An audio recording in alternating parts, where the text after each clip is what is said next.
ಸುರನರೋರಗಮಾದ್ಯ ನಿಗಮೋತ್ಕರ ಕಲಾಪ ನಿಂದ್ಯ ವಿಶ್ವಂಭರ ಪದಾಂಭುಜ ಭೃಂಗ ಭೂನುತ ಮುನಿಜನೋತ್ತುಂಗ ಶರಣ ಜನ ಸುರಪಾಲನಾಯತ ಪರಿಧಿ ನಿರೂಪಮ ತತ್ವ ವಿದ್ಯಾ ಶರಧಿ ಸಲಹುಗೆ ನಮ್ಮ ಮಧ್ವಾಚಾರ್ಯ ಗುರುರಾಯ ಸಲಹು ನಮ್ಮನೋ. ಬಂಧುಗಳೇ, 70ನೇ ಸಂಚಿಕೆಯಲ್ಲಿ ರಾವಣನ ಅಮೋಘವಾದಂತಹ ಯುದ್ಧವನ್ನು ನಾವು ನೋಡಿದ್ದೇವೆ. ಸುಗ್ರೀವನ ಜೊತೆಗೆ ಯುದ್ಧ ನಡೆಯುತ್ತದೆ. ಸಮದಂಡಿಗಳಾಗಿ ರಾವಣ ಮತ್ತು ಸುಗ್ರೀವರ ಯುದ್ಧ. ರಾವಣನೂ ಬೀಳುತ್ತಾನೆ, ಕೊನೆಗೆ ಸುಗ್ರೀವನ ಮೇಲೆ ಏಟು ಬೀಳುತ್ತದೆ, ಸುಗ್ರೀವನು ಬೀಳುತ್ತಾನೆ. ಕಪಿಪಾಳ್ಯದ ಮುಖ್ಯಸ್ಥನಾದಂತಹ ದಂಡನಾಯಕನಾದಂತಹ ಅಗ್ನಿಪುತ್ರನಾದಂತಹ ನೀಲನ ಜೊತೆಗೆ ದೊಡ್ಡ ಯುದ್ಧ ನಡೆಯುತ್ತದೆ, ಸಂಘಟನೆ ಆಗ್ತದೆ. ರಾವಣನಿಗೂ ನೀಲನಿಗೂ ಎರಡೆರಡು ಮೂರು ಸಲ ಪರಸ್ಪರ ರಾವಣ ಬೀಳುವಂತಹದ್ದು ನೀಲ ಬೀಳುವಂತಹದ್ದು ಆಗ್ತಾ ಇದ್ದ ಕೊನೆಗೆ ನೀಲನು ರಾವಣನ ಏಟಿಗೆ ತತ್ತರಿಸಿ ಹೋಗ್ತಾನೆ. ಆ ಸಂದರ್ಭದಲ್ಲಿ ಆಂಜನೇಯ ಎದುರಾಗಿ ರಾಕ್ಷಸ ಪಡೆಯನ್ನು ಓಡಿಸ್ತಾನೆ, ರಾವಣನನ್ನು ಒಂದು ಏಟಿನಿಂದ ಓಡಿಸ್ತಾನೆ. ಆಂಜನೇಯನ ಕೈಗೆ ಸಿಕ್ಕಿದರೆ ಸಾಧ್ಯ ಇಲ್ಲ. ಲಂಕಾ ದಹನದ ಮೂಲಕವಾಗಿ ಒಬ್ಬ ಏಕಾಂಗ ವೀರನಾಗಿ ಆಂಜನೇಯ ಲಂಕೆಯಲ್ಲಿ ಮೊದಲ ಬಾರಿಗೆ ತೋರಿಸಿದ ವಿಕ್ರಮದಿಂದ ಭೀತರಾಗಿದ್ದಾರೆ ಲಂಕೆಯವರು. ಹಾಗೆ ಹನುಮಂತನಿಗೆ ಮತ್ತು ರಾವಣನಿಗೆ ದೊಡ್ಡ ಯುದ್ಧ ನಡೆಯುತ್ತದೆ. ಪರಸ್ಪರ ಆಕ್ಷೇಪಗಳು, ನಿಂದನೆಯ ಮಾತುಗಳು, ಮುಷ್ಟಿಯುದ್ಧಕ್ಕೆ ತೊಡಗುತ್ತಾರೆ. ರಾವಣನ ಮುಷ್ಟಿಯ ಆಘಾತದಿಂದ ಹನುಮಂತ ಬೀಳುತ್ತಾನೆ, ಹನುಮಂತನ ಮುಷ್ಟಿಯ ಆಘಾತದಿಂದ ರಾವಣ ಬೀಳುತ್ತಾನೆ. ಅಂತೂ ಕೊನೆಗೆ ರಾವಣನ ಹೊಡೆತದಿಂದ ಹನುಮಂತ ಕುಸಿದೋಗ್ತಾನೆ. ಅದೇ ರೀತಿ ಹನುಮಂತನಿಗೆ ಹೊಡೆದ ಕಾರಣದಿಂದ ರಾವಣನ ಮುಂಗೈ ಮುರಿದು ಹೋಗ್ತದೆ, ಅವನಲ್ಲಿ ಶಕ್ತಿ ಕುಂಠಿತ ಆಗ್ತದೆ. ತಪ್ಪಿಸಿದ. ಎಲ್ಲಿಯಾದರೂ ಹನುಮಂತ ಎದ್ರೆ ನನ್ನ ಬದುಕು ಕೊಡ್ಲಿಕ್ಕಿಲ್ಲ. ಹನುಮಂತ ವಜ್ರದೇಹಿ ಇದ್ದಾನೆ. ಅಲ್ಲಿಂದ ರಾಮನ ಮುಂದೆ ತಾನು ಕಾಣಿಸಿಕೊಡಬೇಕು ಅಂತಂದ್ರೆ ಎಲ್ಲರ ಮುಂದೆ. ಆ ಸಂದರ್ಭದಲ್ಲಿ ರಾವಣ ಮತ್ತು ಲಕ್ಷ್ಮಣ ಮುಖಾಮುಖಿಯಾಗುವುದನ್ನು ಕಳೆದ ಸಂಚಿಕೆಯಲ್ಲಿ ನೋಡಿದ್ದೇವೆ. ವಿಶ್ವಾಮಿತ್ರರು ಅನುಗ್ರಹಿಸಿದಂತಹ ದಿವ್ಯ ಬಾಣದಿಂದ ರಾವಣ ಮೂರ್ಛಾವಸ್ಥೆಗೆ ಸಂದಿದ್ದಾನೆ. ರಾಮನ ತುತ್ತು, ರಾವಣ ಅಂದರೆ ರಾಮನ ಬಾಣದಿಂದ ಸಾಯಬೇಕಾದವ. ನಾನವನನ್ನು ಕೊಲ್ಲುವುದಲ್ಲ, ಅವ ರಾಮನ ತುತ್ತು, ನಾನು ಯಾಕೆ ಅವನನ್ನು ಕೊಲ್ಲುವುದು? ಹಾಗೆ ಬತ್ತಳಿಕೆಯಿಂದ ತೆಗೆದ ಬಾಣವನ್ನು ಪುನಃ ಬತ್ತಳಿಕೆಯಲ್ಲಿ ಲಕ್ಷ್ಮಣ ಇಟ್ಟನಂತೆ. ರಾವಣ ಬಿದ್ದಿದ್ದಾನೆ ರಥದಲ್ಲಿ. ಲಕ್ಷ್ಮಣ ಸಾರಥಿಯಲ್ಲಿ ಏನು ಹೇಳ್ತಾನೆ, ಯುದ್ಧದ ಧರ್ಮವನ್ನು ಹೇಳ್ತಾನೆ ಲಕ್ಷ್ಮಣ. ನಾವು 71ನೇ ಸಂಚಿಕೆಯಲ್ಲಿ ಕೇಳೋಣ. ಬಾರೆಲವೋ ಸಾರಥಿಯೇ, ಸಮೀಪವೋ ದೂರವೋ, ನಿನ್ನವಗೆ ಸಾಭವಿಕಾರ ದೇಹದೊಳಿಲ್ಲವಲೆ ನೋಡು ಸುರನಾರೈದು. ನೀರ ನೆರೆಯ ಔಷಧಿಗಳುಳ್ಳಡೆ ಸೇರಿ ಸೇರಿನ ಮೇಲ ಮಾರ್ಗದ ದಾರಿಯವರ ವಲ್ಲಬೇಕು ಪಚರಿಸು ನೀನದ. ಬಾರೆಲವೋ ಸಾರಥಿ. ಸಾರಥಿಯನ್ನು ಕರೆದ ಲಕ್ಷ್ಮಣ, ಈ ಕಡೆಗೆ ಬಾ ನೀನು. ನಿನ್ನವನಿಗೆ ಮರಣವು ಹತ್ತಿರವಾಗಿದೆಯೋ ಅಂತ ಅಥವಾ ದೂರ ಉಂಟೋ, ಸಾಯುವ ಸ್ಥಿತಿಯಲ್ಲಿದ್ದಾನೋ ನನ್ನ ಏಟಿನಿಂದ, ಅಲ್ಲ ಪುನಃ ಅವನು ಮೂರ್ಛೆಯಿಂದ ಏಳಬಹುದು ಅಂತ ನೀನು ಸ್ವಲ್ಪ ನೋಡು. ಸಾಯುವ ಕೆಟ್ಟ ಲಕ್ಷಣಗಳಿದೆಯೋ ಅಂತ ನೋಡು ನೀನು ಅವನನ್ನು. ಉಸಿರನ್ನು ಪರೀಕ್ಷೆ ಮಾಡು, ಮುಖಕ್ಕೆ ನೀರನ್ನು ಚಿಮುಕಿಸು, ಔಷಧಿಗಳಿದ್ದರೆ ಗಾಯದ ಮೇಲೆ ಉಪಚಾರ ಮಾಡು, ಪ್ರಥಮ ಚಿಕಿತ್ಸೆಯನ್ನು ಮಾಡು, ಸವರದನ್ನು. ನಾವು ದಾರಿ ಬಿಟ್ಟು ಹೋಗುವವರಲ್ಲ ಅಂತ ಲಕ್ಷ್ಮಣ ಹೇಳಿದ. ಬಿದ್ದವನ ಮೇಲೆ ಹೊಡೆಯುವಂತಹ ಒಂದು ದುರಾಗ್ರಹ ನಮಗಿಲ್ಲ, ಅಂತಹ ಅಧರ್ಮದ ಯುದ್ಧವನ್ನು ನಾವು ಮಾಡುವವರಲ್ಲ, ನೀನು ಬೇಗ ರಾವಣನಿಗೆ ಉಪಚಾರ ಮಾಡಿಡ್ತಾನೆ. ಸಾರಥಿ ಚಿನ್ನದ ಪಾತ್ರೆಯಲ್ಲಿ ನೀರನ್ನು ತಂದು ರಾವಣನ ಕಣ್ಣಿಗೆ ಚಿಮುಕಿಸ್ತಾನಂತೆ. ಶುಕ್ರಾಚಾರ್ಯರು ಕೊಟ್ಟಂತಹ ಔಷಧವನ್ನು ರಾವಣನ ಗಾಯದ ಮೇಲೆ ಸವರಿದನಂತೆ. ಲೆಕ್ಕಕ್ಕೆ ಬಾರದ ಜಂಗುಳಿಯ ಸಾಮಾನ್ಯನೋ ದುಷ್ಟನೋ ಹೊಡೆದಷ್ಟಕ್ಕೆ ಕೆಳಕ್ಕೆ ಬಿದ್ದ ಎಂದು ಹೇಳುವ ಕತೆ ನಿನ್ನಲ್ಲಿ ಆಯಿತು. 7 ಸಾರಥಿ ರಾವಣನನ್ನು ಎಬ್ಬಿಸ್ತಾನೆ. ರಾವಣ ಎದ್ದನಂತೆ. ಸಿಟ್ಟು ನೆತ್ತಿಗೇರಿತು. ಶಿವದೇವರು ಕೊಟ್ಟಂತಹ ಶಕ್ತ್ಯಾಯುಧ ಇತ್ತಂತೆ. ಆ ಶಕ್ತ್ಯಾಯುಧವನ್ನು ರಾಮನ ತಮ್ಮನ ಮೇಲೆ ಪ್ರಯೋಗ ಮಾಡಿದನಂತೆ. ಆಯುಧವು ಲಕ್ಷ್ಮಣನ ಎದೆಗೆ ಚುಚ್ಚಿತು ಅಂತ ಹೇಳ್ತಾನೆ. ಹಾಗೆ ರಾವಣನ ಹಿಂದುಗಡೆಯ ಸೈನ್ಯ ಏನುಂಟು ಅದು ಬೊಬ್ಬೆ ಹಾಕಿತು. ಹಾಗೆ ದುಃಖಿಸುತ್ತಾ ಹೊರಟನಾದ ರಾವಣ ರಥದಿಂದ ಇಳಿದು ಲಕ್ಷ್ಮಣನ ಬಳಿಗೆ ಬರ್ತಾನೆ. ಸೀತೆಯನ್ನು ಕದ್ದು ತಂದಂತೆ ಲಕ್ಷ್ಮಣನನ್ನು ಎತ್ತಿಕೊಂಡು ಹೋಗುವ ಪ್ರಯತ್ನ ಮಾಡ್ತಾನೆ. ಲಕ್ಷ್ಮಣನನ್ನು ಹೊತ್ತುಕೊಂಡೋಗಿ ಮುಗಿಸುವಂಥ ಪ್ರಯತ್ನ ಮಾಡ್ತಾನೆ. ಅಷ್ಟೊತ್ತಿಗೆ ಏನು ವಿಶಿಷ್ಟ ದಿವ್ಯತೆ ನಡೆಯಿತು ಅಂತ ನೋಡೋಣ. 7 ತವ ಪರಮೇಶ ದತ್ತ ಕರಾಳ ಶಕ್ತಿಯ ನೆಗಹುತಿಟ್ಟನು ಕೇಳಿದೈ ಕುಶ ಕೊಂಡು ಬಿದ್ದುದು ರಾಘವಾನುಜನಾಗ ಮೇಲು ಜಗವನು ಮುಸುಗಿದುದು ಮಾಡಿ ವಕ್ಷವನುಗಿದು ಮೊನೆ ಪಾತಾಳದಲ್ಲಿ ಲಂಬಿಸಿತು ಚುಂಬಿಸಿತುರಿ ರಸ ತಳವ 7 ತವ ಪರಮೇಶ ದತ್ತ ಕರಾಳ ಶಕ್ತಿಯ ನೆಗಹುತ ಶಿವಶಕ್ತಿಯಿಂದ ಬಿದ್ದದ್ದು ಲಕ್ಷ್ಮಣ. ಶಕ್ತ್ಯಾಯುಧ ಪರಮೇಶ್ವರ ಅನುಗ್ರಹಿಸಿದಂತಹದ್ದು. ಲಕ್ಷ್ಮಣನನ್ನು ಕೊಂಡೋಗಿ ಮುಗಿಸಿದರೆ ಮತ್ತೆ ಯುದ್ಧ ನಿಲ್ತದೆ, ಸೀತೆಯನ್ನು ರಾಮ ಬಿಟ್ಟು ಹೋಗಬಹುದು. ಇಂತಹ ದುರಾಲೋಚನೆಗಳು ರಾವಣನಿಗೆ ಕಂಡಿತು. ಏನಕ್ಕೇನ ಪ್ರಕಾರೇಣ ಯುದ್ಧವನ್ನು ಗೆಲ್ಲುವಂತಹದ್ದು ಅಂತ ಮುಖ್ಯ. ಲಕ್ಷ್ಮಣನ ಎದೆಗೆ ನಾಟಿ ಹೋಗಿದೆ. ಅದರ ಮೊನೆ ಪಾತಾಳಕ್ಕಿಳಿದು ಹೋಗಿದೆ ಅಂತೆ. ಪಾತಾಳ ಲೋಕದಲ್ಲಿ ಉರಿ ಹೆಚ್ಚಿತು ಅಂತ ಹೇಳ್ತಾನೆ ಕವಿ ಇಲ್ಲಿ.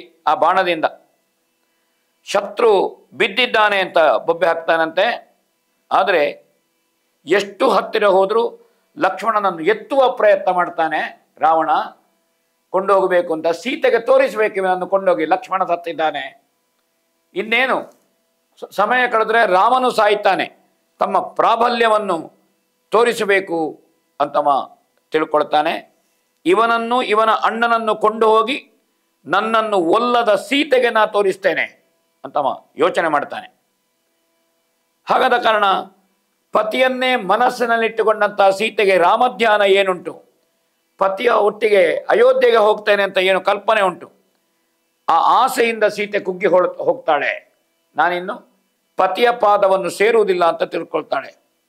ನನ್ನ ಬಯಕೆ ಎಂಬ ಸವಿ ಆಸೆ ಸಿದ್ಧಿಸುವುದು ಅಂತ ಲಕ್ಷ್ಮಣನನ್ನು ಎತ್ತಲಿಕ್ಕೆ ಹೋಗಿ ಅವ ಪ್ರಯತ್ನ ಪಡ್ತಾನಂತೆ. ಹತ್ರ ಹೋಗಿ ನೋಡೋ ಏನಾಗ್ತದೆ ಅಂತ. ಅವು ಕಲವುಗಿದ ಒಳ್ಳೆದಳ್ಳಿಸಿ ನೂಕಿ ತುರಿ ನಿಟ್ಟು ಸಿರಿನಲ್ಲಿ ಬಿಡದೋ ಕರಿಸಿದುದು ವದನ ಹಾಲಾಹಲ ಮಗ ವಿಷವ ಕೈಕರಣ ತಳ್ಳಂಕದಲ್ಲಿ ಬಲು ಲೋಕ ಗರ್ಭಾಧಾರಕನ ಜಗದೇಕ ವೀರ ನನಗಹಿ ನೆಗಗದೆ ನಿಂದನ ಸುರೇಂದ್ರ ಅವು ಕಲವುಗಿದ ಒಳ್ಳೆ ದಳ್ಳಿಸಿ ನೂಕಿದು ಬಾಗಿ ಮಂಡಿಯೂರಿ ತನ್ನ 2 ಕೈಗಳಿಂದ ಲಕ್ಷ್ಮಣನನ್ನು ಎತ್ತಲಿಕ್ಕೆ ರಾವಣ ಪ್ರಯತ್ನ ಮಾಡ್ತಾನೆ. ಹಳ್ಳೆಗಳು ಹೊಡೆದುಕೊಂಡವಂತೆ ಆ ಸಂದರ್ಭದಲ್ಲಿ ಎತ್ತಲಿಕ್ಕಾಗಲಿಲ್ಲ. ಮಾತ್ರ ಅಲ್ಲ, ನಿಟ್ಟುಸಿರಿನಿಂದ ಉರಿ ದುಗ್ಗೆಂದು ಹೊರಟಿತು. ಲಕ್ಷ್ಮಣನ ನಿಟ್ಟುಸಿರು ಮೂಗಿನಲ್ಲಿ ನಿಟ್ಟುಸಿರನ್ನು ಬಿಡುವುದು ಅಂತ ನಾವು ಹೇಳುತ್ತೇವೆ. ಒಮ್ಮೆ ಉಸಿರನ್ನು ದೀರ್ಘವಾಗಿ ಗಾಳಿ ತೆಕ್ಕೊಂಡು ಬಿಡುವಂತಹದ್ದು. ಆ ನಿಟ್ಟುಸಿರಿನಲ್ಲಿ ಲಕ್ಷ್ಮಣನ ಬಾಯಿಯಿಂದ ಹಾಲಾಹಲ ವಿಷ ಬಂದ ಅನುಭವ ಆಯ್ತಂತೆ ರಾವಣನಿಗೆ. ವಿಷವನ್ನೇ ಒಮಿಸಿದ ಅನುಭವ ಆಯ್ತು. ಯಾಕಂದ್ರೆ ಮಹಾಶೇಷನೇ ಲಕ್ಷ್ಮಣನಾಗಿ ಬಂದಿದ್ದ. ಇದನ್ನು ನಾವು ಗಮನಿಸಬೇಕಿಲ್ಲಿ. ಕೈ ಮತ್ತು ಇಂದ್ರಿಯಗಳ ಚಿಂತೆಯಲ್ಲಿ ಮುಳುಗಿದ ರಾಕ್ಷಸೇಶ್ವರನು ಸಕಲ ಲೋಕಗಳನ್ನು ಗರ್ಭದಲ್ಲಿ ಧರಿಸಿದ ಜಗದೇಕ ವೀರನನ್ನು ಎತ್ತಲಿಕ್ಕಾಗಲಿಲ್ಲ ಅಂತ ಹೇಳ್ತಾನೆ. ಲಕ್ಷ್ಮಣ ಶೇಷಾವತಾರ, ರಾಮ ಪೂರ್ಣ. ಶೇಷ ಅಂದರೆ ಪೂರ್ಣಾಂಕದಿಂದ ತೆಗೆದ ಶೇಷ. ಆ ಕಾರಣದಿಂದ ಶೇಷವು ಒಂದು ಪೂರ್ಣಾಂಕವೇ. ಆವೇಶಾವತಾರ, ಅಂಶಾವತಾರ, ಅಂಶಾಂಶ. ನಾವು ಮಹಾಭಾರತಕ್ಕೆ ಬಂದರೆ ಕೃಷ್ಣಸ್ತು ಸ್ವಯಂ ಭಗವಾನ್, ಬಲರಾಮ ಶೇಷಾವತಾರ. ರಾಮಾಯಣದಲ್ಲಿ ರಾಮ ಅಂಶವಾಗಿ ಬಂದರೂ ಪೂರ್ಣ ವಿಷ್ಣುವಿನ ಅವತಾರಿ, ಶೇಷ ಲಕ್ಷ್ಮಣನಾಗಿ ಬಂದಿದ್ದಾನೆ. ಯಾವುದರ ಶೇಷ? ಅದು ಪೂರ್ಣಾಂಕದ ಶೇಷ, ಮಹಾವಿಷ್ಣುವಿನ ಜೊತೆಗಿರುವ ಶೇಷ. ಅವನು ಬ್ರಹ್ಮಾಂಡೋದರ ಬರಿತಾನಿದ್ದಾನೆ. 1000 ಹೆಡೆಗಳಲ್ಲಿ ಈ ಭೂಮಿ ಆಧರಿಸಲ್ಪಟ್ಟಿದೆ. ಹಾಗೆ ವಿಷದ ವಮಿಸುವಿಕೆ, ಆ ಉಸಿರಿನಲ್ಲಿ ಯಾವುದೋ ಒಂದು ವಿಶಿಷ್ಟತೆ ಕಂಡಿತು. ರಾವಣನಿಗೆ ಎತ್ತಲಿಕ್ಕಾಗಲಿಲ್ಲ. ಆಶ್ಚರ್ಯದಿಂದ ತಲೆ ತೂಗಿದನಂತೆ ರಾವಣ. ಅದಕ್ಕೇನು, ಇವನ ತಲೆಯನ್ನು ಕತ್ತರಿಸಿ ತೆಕ್ಕೊಂಡು ಹೋಗ್ತಾನೆ ಅಂತ ಆಲೋಚನೆ ಮಾಡಿದನಂತೆ. ಇಲ್ಲ, ಇವನನ್ನು ಎತ್ತಲಿಕ್ಕಾಗುವುದಿಲ್ಲ, ಇವನ ತಲೆ ಕಡಿಯುವ, ತಲೆ ಕಡಿದುಕೊಂಡು ಹೋಗುವ, ಅದನ್ನು ಸೀತೆಗೆ ತೋರಿಸುವ. ಹಾಗೆ ಖಡ್ಗವನ್ನು ಲಕ್ಷ್ಮಣನ ಕೊರಳಿಗೆ ಹಾಕುವಷ್ಟರಲ್ಲಿ ಭ್ರಮಿಷ್ಠ ರೋಗಿಯ ಮುಂದುಕಡೆಯಲ್ಲಿ ನಿಂತ ಮೃತ್ಯುವಿನಂತೆ. ಇನ್ನೇನು ಪ್ರಾಣ ಹೋಗ್ತದೆ, ರೋಗ ಉಲ್ಬಣಾವಸ್ಥೆಯಲ್ಲಿದೆ. ನಾವು ಹೇಳುವುದಿಲ್ಲ ಚಿಕಿತ್ಸೆ ಫಲಕಾರಿ ಆಗೋದಿಲ್ಲ. ಇವತ್ತೋ ನಾಳೆ ಮಧ್ಯಾಹ್ನ ಕಳೀತದೋ ಅಲ್ಲ ರಾತ್ರಿ ಆಗ್ತದೋ, ಪ್ರಾಣೋತ್ಕ್ರಮಣದ ಸ್ಥಿತಿ ಏನಿರ್ತದೆ. ಆ ಸಂದರ್ಭದಲ್ಲಿ ಆ ರೋಗಿಯ ಹಿಂದೆ ಯಾರಿರುವುದು? ಮೃತ್ಯು ಇರುವಂತಹದ್ದು. ಹಾಗೆ ಭ್ರಮಿಷ್ಠ ರೋಗಿಯ ಮುಂದುಕಡೆಯಲ್ಲಿ ನಿಂತ ಮೃತ್ಯುವಿನಂತೆ. ಅಂತಹ ಸ್ಥಿತಿಯಲ್ಲಿ ರೋಗಿ ಆಲೋಚನೆ ಮಾಡ್ತಾನೆ, ನಾವು ಬದುಕುತ್ತೇನೋ ಅಂತ ಆಲೋಚನೆ ಮಾಡ್ತಾನೆ. ಆದರೆ ಮೃತ್ಯು ಬೆಂಗಡೆಯಲ್ಲಿರ್ತದಂತೆ. ಹಾಗೆ ವೀರ ಹನುಮಂತ ಬಂದು ಗರ್ಜಿಸಿದ ಅಂತ ಕವಿ ಹೇಳ್ತಾನೆ. ಲಕ್ಷ್ಮಣನ ಕುತ್ತಿಗೆ ಕತ್ತಿಯನ್ನು ಆನಿಸುವಷ್ಟರಲ್ಲಿ ಹನುಮಂತ ಬಂದು ಗರ್ಜಿಸಿದನಂತೆ. ಕೇಳೋಣ. ಏನೆಲೋ ದಶಕೃತ ಸಮರಾನುಭಾಷಿತವೆಲ್ಲಿ ರಣದ ಪಯಾನ ಶಾಸ್ತ್ರಾಭ್ಯಾಸವ ಆರಿಂದರಿಕೆ ನಿನಗಾಯ್ತು. ಈ ನಿಶಿತ ನಿಸ್ತ್ರಿಶಂಕವು ತಾನೇದ ದಾರಿಗೆ ಹೋಗಲದಕ್ಕೆ ಇದೇನು ನಮ್ಮಯ ಕೊಡುವ ಸಾಲವ ಕೊಟ್ಟು ಹೋಗೆಂದ. ಏನೆಲವೋ ದಶಕಂಠ, ಏನೆಲವೋ ದಶಕಂಠ ಅಂತ ಹೇಳ್ತೇನೆ. ಯಾಕಂದ್ರೆ ಹನುಮಂತನಿಗೆ ಹೊಡೆದು ಅವ ಪಲಾಯನದಲ್ಲಿ ಓಡಿ ಹೋದದ್ದು. ಈ ಹನುಮಂತ ಎದ್ರೆ ನನ್ನನ್ನು ಕೊಲ್ಲದೆ ಬಿಡುವುದಿಲ್ಲ ಅಂತ ಜೀವ ಭಯದಿಂದ ಓಡಿದ ರಾವಣ ಲಕ್ಷ್ಮಣನಿಗೆ ಎದುರಾದದ್ದು ನಾವು ಗಮನಿಸಿದ್ದೇವೆ. ಅದನ್ನು ನಿನ್ನ ಕದನದ ಮಾತುಗಾರಿಕೆಯಲ್ಲಿ ಅಂತ ಕೇಳುತ್ತಾನೆ. ಯುದ್ಧದಲ್ಲಿ ಪಲಾಯನ ಮಾಡುವ ಶಸ್ತ್ರಾಭ್ಯಾಸವನ್ನು ನೀನು ಯಾರಲ್ಲಿ ಕಲಿತೆ? ಓಡುದು ಒಂದು ಶಸ್ತ್ರಾಭ್ಯಾಸ ಅಂತ ನೀನು ತಿಳ್ಕೊಂಡಿದ್ದಿ. ನೀನು ಆಗದಿದ್ದರೆ ಓಡುದು, ಬೆನ್ನಾಕೋದು, ನೀನು ಮುಖ ಕೊಡುವುದಿಲ್ಲ. ಯಾರ ಮೇಲೆ ಪ್ರಯೋಗಿಸಲು ಈ ಕತ್ತಿ ಅಂತ ಕೇಳಿದ ಹನುಮಂತ. ತಡೆದ. ನಮಗೆ ಕೊಡಬೇಕಾದ ಸಾಲವನ್ನು ಕೊಟ್ಟು ಹೋಗು. ನನ್ನಲ್ಲಿ ಯುದ್ಧ ಮಾಡುತ್ತಾ ಇದ್ದಿ ನೀನು, ಆ ಯುದ್ಧವನ್ನು ಮುಂದುವರಿಸು. ನೀನು ಅದನ್ನು ಮಾಡದೆ ನೀನು ಮುಂದೆ ಹೋಗಬೇಡ.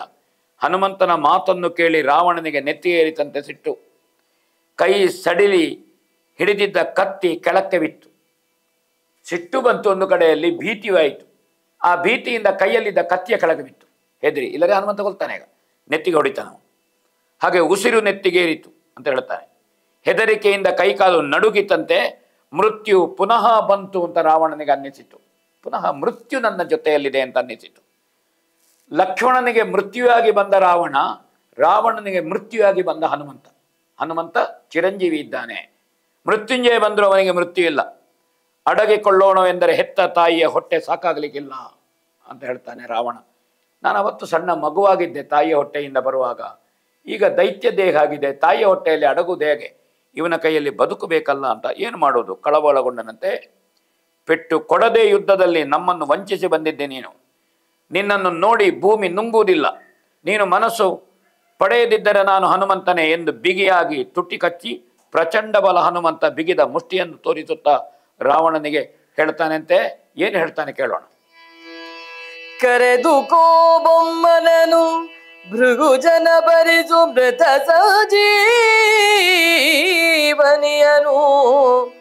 ಅರೆದಿರಿಸು ಸಾಯದುಪಾಯವೆನಿದುಂಟನಿತನನು ಗೊಳಿಸು ನಿರುತವಿದು ಕೇಳಲವು ನಾವನುಸರಿಸುವವರಲ್ಲಿದಕೋ ರಘುಭೂವರನ ಮೆಚ್ಚಿನ ಗಾಯವೆನು ತೆರಗಿದನು ರಕ್ಕಸನ ಎರಗಿದನು.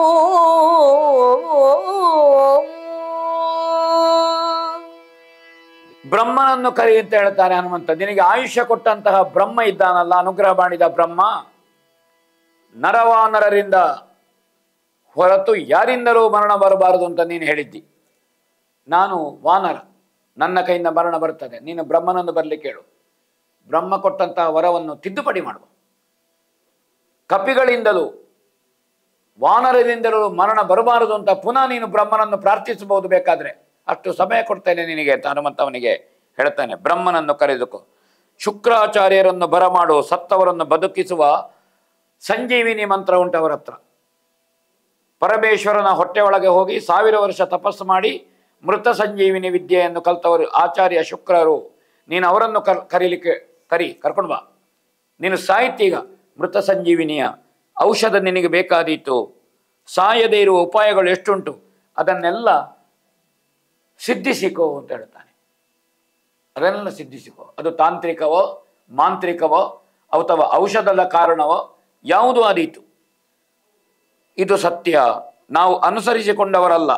ಹಾಗೆ ರಾಘವನ ಮೆಟ್ಟಿನ ಏಟು ಎನ್ನುತ್ತಾ ಹನುಮಂತ ರಾವಣನ ಮೇಲೆ ಎರಗಿದನಂತೆ.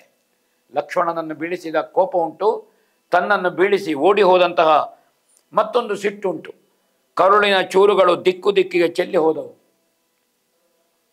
ಹೊಟ್ಟೆ ಸಿಗದು ಹೋಯಿತಂತೆ, ಬಗದು ಹೋಯಿತಂತೆ, ಮೂಳೆ ಚೆಲ್ಲಾಪಿಲ್ಲಿ ಆಯಿತಂತೆ. ರಾವಣನ ದೇಹಾಕಾರ ವಿಕಾರವಾಯಿತಂತೆ.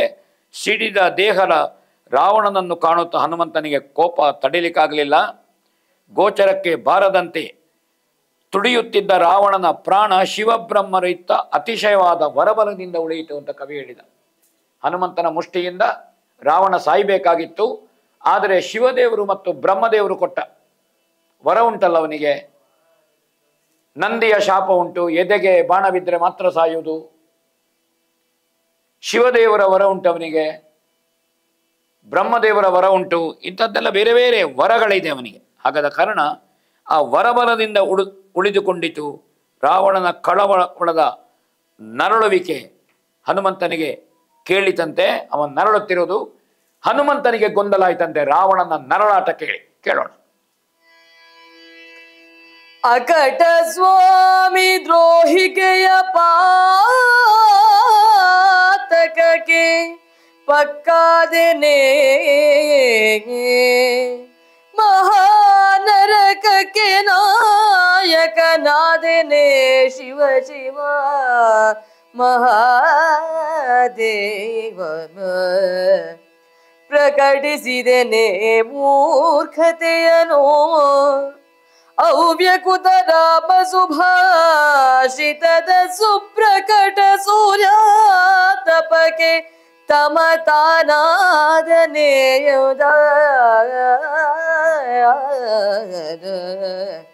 ಶಿವ ಶಿವ. ನಾನು ಸ್ವಾಮಿ ದ್ರೋಹಕ್ಕೆ ಕಾರಣನಾದೆ ಅಂತ ಹನುಮಂತನಿಗೆ ದುಃಖ ಇತ್ತು. ರಾಮನ ಬಲಿಪಶು ಇವ ರಾವಣ. ರಾಮಬಾಣಕ್ಕೆ ತುತ್ತಾಗಿ ಬೀಳಬೇಕಾದವ. ನಾನು ಮುಷ್ಟಿ ಬಿಗಿದು ಹೊಡೆದನಲ್ಲ ಅವಸರದಿಂದ. ನನಗೆ ನರಕಕ್ಕೆ ಹೋಗುವಂತಹ ಸ್ಥಿತಿ ಸಿದ್ಧವಾಯಿತೋ ಹೇಗೆ? ರಾಮ ಸಂಕಲ್ಪವನ್ನು ನಾನು ಸುಳ್ಳು ಮಾಡಿದಾಗಾಯ್ತೋ ಹೇಗೆ ಅಂತ ಅವನಿಗೆ ಕಂಡಿತಂತೆ. ಶಿವನೇ ಮಹಾದೇವನೇ, ನನ್ನ ಮೂರ್ಖತೆಯನ್ನು ನಾನು ಪ್ರದರ್ಶಿಸಿದನಲ್ಲ. ಬುದ್ಧಿಯನ್ನು ಕೋಪದ ಕೈಯಲ್ಲಿ ಕೊಟ್ಟೆ. ನಾನು ಅವಸರ ಮಾಡಿದೆ, ಆಲೋಚನೆ ಮಾಡಲಿಲ್ಲ. ರಾಮನ ಪ್ರತಿಜ್ಞೆಯ ಬಿಸಿಲಿಗೆ ಕತ್ತಲೆಯಾಗಿ ಹೋದನೋ ಹೇಗೆ ನಾನು? ಪ್ರತಿಜ್ಞಾಬದ್ಧನಾಗದವ ರಾಮಚಂದ್ರಮ ಋಷಿಮುನಿಗಳ ಮುಂದೆ, ಅಗಸ್ಯಾದಿಗಳ ಮುಂದೆ ಬರುವಾಗ ದಂಡಕಾರಣ್ಯದಲ್ಲಿ ದುಷ್ಟ ರಾಕ್ಷಸರನ್ನು ಕೊಂದು ಕೊಡ್ತೇನೆ ಅಂತ ಹೇಳಿದ ರಾಮ. ಆ ರಾಮನ ಪ್ರತಿಜ್ಞೆ ಇದ್ದಂತೆ ನಾನು ರಾವಣನಿಗೆ ಹೊಡೆದೆ. ರಾಮಚಂದ್ರನು ಮನಸ್ಸಿನಲ್ಲಿ ನೊಂದುಕೊಳ್ಳದೇ ಇರಲಿಕ್ಕಿಲ್ಲ. ನನ್ನ ಹತ್ರ ಅತೀವಾದಂತಹ ಅನುಗ್ರಹ ಉಂಟು ರಾಮನಿಗೆ, ಪ್ರೀತಿ ವಾತ್ಸಲ್ಯ ಎಲ್ಲ ಉಂಟು. ಆದರೆ ರಾಮ ಅದನ್ನು ಹೇಳಲಿಕ್ಕಿಲ್ಲ. ಆದರೆ ನೊಂದಾನು, ಮನಸ್ಸಿನ ಒಳಗೆ ನೊಂದಾನು. ಹನುಮಂತ ಹೀಗೆ ಮಾಡಿದನಲ್ಲ ಅಂತ ಹೇಳಿಯಾನು ಅವನಿಗೆ ಕಂಡಿತು. ರಾಮಾಯಣದ ಹೆಸರು ವ್ಯತ್ಯಾಸವಾಗಿ ಹೋಯಿತು. ಇದು ರಾಮನಾಯನ, ಇದು ಹನುಮಂತನಾಯನ ಅಲ್ಲ. ಇದು ಅದನ್ನೇ ನಾನು ಸುಳ್ಳು ಮಾಡಿದನೋ ಹೇಗೆ? ಇದು ರಾಮನ ಬದುಕಿನ ದುಷ್ಟ ದಮನ, ಶಿಷ್ಟ ಸಂರಕ್ಷಣ, ಅಧರ್ಮದ ನಾಶ, ಧರ್ಮ ಸಂಸ್ಥಾಪನೆಯ ಅಯನ. ಇದು ರಾಮನ ಯಾತ್ರೆ, ಇದು ರಾಮನ ಪ್ರಯಾಣ, ಇದು ರಾಮನ ಸಾಗುವಿಕೆ, ಇದು ರಾಮನ ನಡೆ. ಇದು ಅದನ್ನು ನಾನು ವ್ಯತ್ಯಾಸವಾಯಿತೋ ಹೇಗೆ? ಇದು ನ್ಯಾಯವಲ್ಲ ಅಂತ ದೇವತೆಗಳು, ಮಾನವರು ನನ್ನನ್ನು ಖಂಡಿತ ಬೈತಾರೆ. ದೇವತೆಗಳು ನನ್ನನ್ನು ಬೈತಾರೆ, ನನ್ನನ್ನು ಅನುಗ್ರಹಿಸುವುದಿಲ್ಲ. ಯಾಕೆ? ನಾನು ರಾಮದ್ರೋಹಿಯಾದೆ, ದುಃಖಿಸಿದನಂತೆ. ನನ್ನ ಪಾಪಕರ್ಮದ ದೋಷ ಇರಬೇಕಿದು, ಇದನ್ನು ಮೀರಲು ಸಾಧ್ಯ ಇಲ್ಲ. ಸುಮ್ಮನೆ ಏನು ಮಾಡುವುದು ಅಂತ ರಾಕ್ಷಸನ ಮೂಗಿನಲ್ಲಿ ಪ್ರಾಣವಾಯು ಉಂಟು ಅಂತ ನೋಡ್ತೇನೆ. ಪೂರ್ತಿ ಸತ್ತಿದ್ದಾನೋ ಅದು ಸ್ವಲ್ಪ ಉಸಿರಾಟ ಉಂಟು ಅಂತ ನೋಡ್ತೇನೆ. ಉಸಿರು ನಿಂತಿದ್ದರೆ ಅಗ್ನಿ ಪ್ರವೇಶ ಮಾಡ್ತೇನೆ, ಬೇರೆ ದಾರಿಯೇ ಇಲ್ಲ. ಉಸಿರಾಟ ಉಂಟು ಅಂತಾದರೆ ರಾಮನ ಬಲಿ ಪಶು, ಏನಾದರೂ ಆಲೋಚನೆ ಮಾಡೋಣ. ರಾವಣ ಸತ್ತು ಹೋದರೆ ನನಗೆ ಅಗ್ನಿ ಪ್ರವೇಶವೇ ಗತಿ ಅಂತ ಆಲೋಚನೆ ಮಾಡಿ ಬಿದ್ದಂತಹ ರಾವಣನ ಬಳಿಗೆ ಬಂದು ಹನುಮಂತ ಪರೀಕ್ಷೆ ಮಾಡಿದ ಅಂತ ತೊರವೆ ಹೇಳ್ತಾನೆ. ನೋಡೋಣ. ಯಾನು ಮನದಲ್ಲಿ ನಿರ್ಧರಿಸಿ ಶತ್ರುಂದಮನು ಸುರವೈರಿ ಎಡೆಗೈ ತಂದು ನೋಡಿದನ ಸುರನೆದೆಯಲಿ ಮಿಡುಕನಾರೈದು ಸಂಧಿಸಿದನವನವಯವಂಗಳ ನದಮಿಗೆ ಪುರುಷಾಕೃತಿಯನು ಅಲ್ಲದ ಮೇಲೊದೆದನು ಕಣ ಮಡದಲ್ಲಿ ಮಹೀತಳವ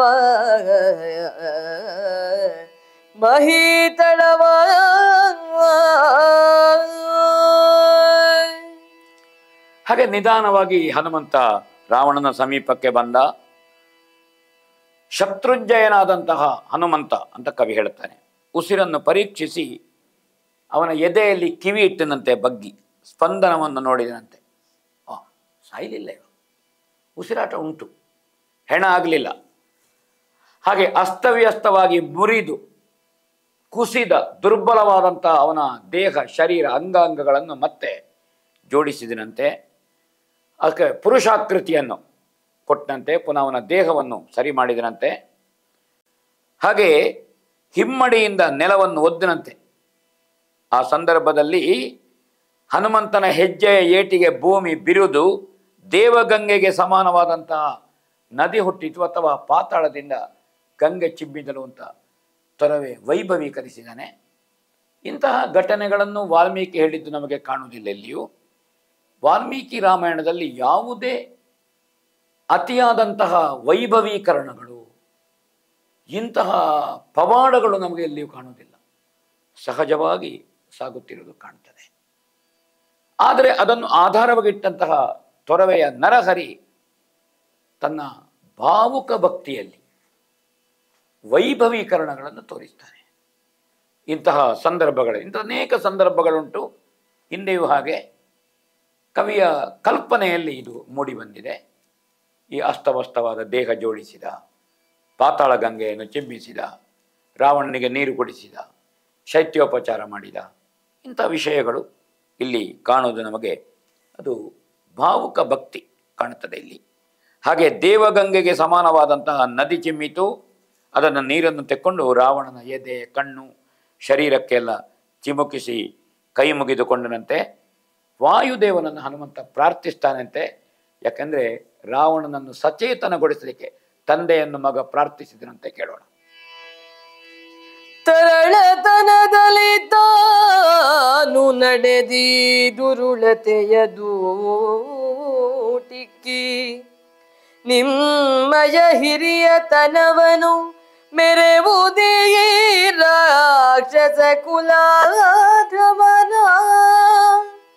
ಅರಿಯದ ಸುವಿಗೆ ಮೃತ್ಯುವಾದೆನು ಮರೆಯ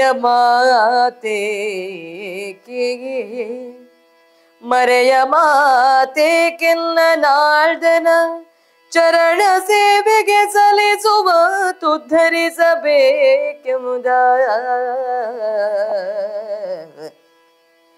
ದುರುಳತೆಯ ದೂಟಿಕ್ಕಿ